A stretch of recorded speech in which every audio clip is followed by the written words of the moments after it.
आसंती समय आमे संध्या प्रार्थना करवा कारण से मंगलमय महान पवित्र परमेश्वर जीवंत ईश्वर करुणार परमेश्वर शांतिर राजा प्रभु राजादि राजन अनंतर सदा प्रभु महान पवित्र परमेश्वर से इस्राएल मान परमेश्वर जाकबों परमेश्वर इसहाक परमेश्वर आह्वान मध्य परमेश्वर स्वर्ग जे सिंहासन मर्त जे पादपीठ से सदा प्रभु परमेश्वर आश्चर्य मंत्री परमेश्वर से आम्हान को सकाल ठार ए पर्यंत प्रत्येक विषय सुरक्षा देकी आम्हान के संध्या समय देले ताहाको धन्यवाद देवा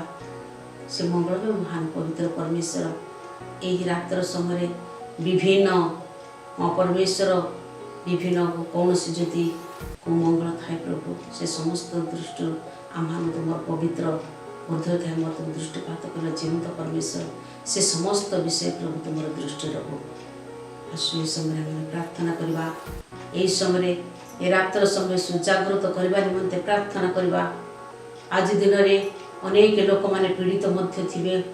होय तो ए रात्र समय ताहांकर होय तो शेष दिन होई थाई पारे से समस्त मध्य मान को मध्य तुम निकटरे समर्पण करबे ताहांकर निकटरे समर्पण करवा जे भली कि सदा प्रभु परमेश्वर से मान को मध्य आशीर्वाद करंतु आसंतु एही समय समस्त सदा प्रभु परमेश्वर धन्यवाद गौरव प्रशंसा करवा पिता व पुत्र पुत्रात्मा नाम रे आमीन। हे मंगलमय महान पवित्र परमेश्वर जीवंत ईश्वर करुणार परमेश्वर शांतिर राजा प्रभु राजधि राजन अनंतर सदा प्रभु परमेश्वर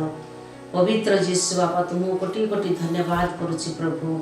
हाँ प्रभु सकाल ठारे ए पर्यंत तुम्हें नहीं आसिल प्रभु प्रत्येक विषय तुम्हें कढ़ाई नहीं आइल प्रभु प्रत्येक विपद आपद रक्षण वेक्षण कर प्रभु ये संध्या समय तुम्हें देल बोली तुमको धन्यवाद करुछि प्रभु। आज अनेक प्रभु तुमको धन्यवाद दे नथिबे पिता से समस्त को मध्य तुम आशीर्वाद कर जीशु बापा से मानकर प्रभु समस्त मनोवांछा तुम्हें पूर्ण कर जीवंत परमेश्वर गते बेले तुमको धन्यवाद करुछि प्रभु ओ जीशु बापा आज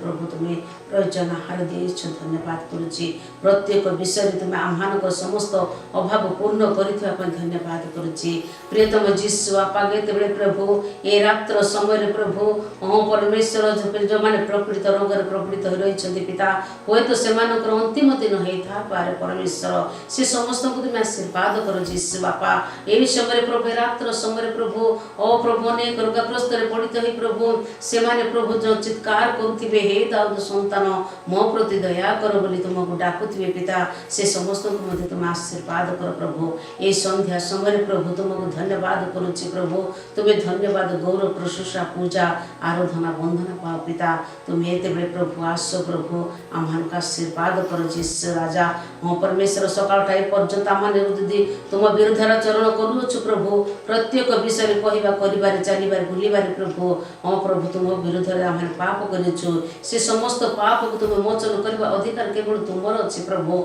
से समस्त पाप को मोचन कर प्रभु तुम्हें आम प्रार्थना रब श्रवणकार विश्वस्त परमेश्वर बोली तुमको धन्यवाद करुछि पिता गो एते बेले प्रभु तुम्हें आस आम आशीर्वाद कर प्रभु हाँ परमेश्वर मु प्रार्थना करू प्रभु अधिक प्रार्थना करुछु अनेक कहूछि जीशु बापा कहिबारे प्रभु भूल थे परमार्जित कर मु जहाँ मागे प्रभु तुम्हें जाछि पूर्ण कर पिता ओ प्रार्थना शुणिछ प्रार्थना उत्तर तुम्हें सदा सर्वदा दौछ तुमको धन्यवाद दे तुमर से प्रिय पुत्र प्रभु जीशु नाम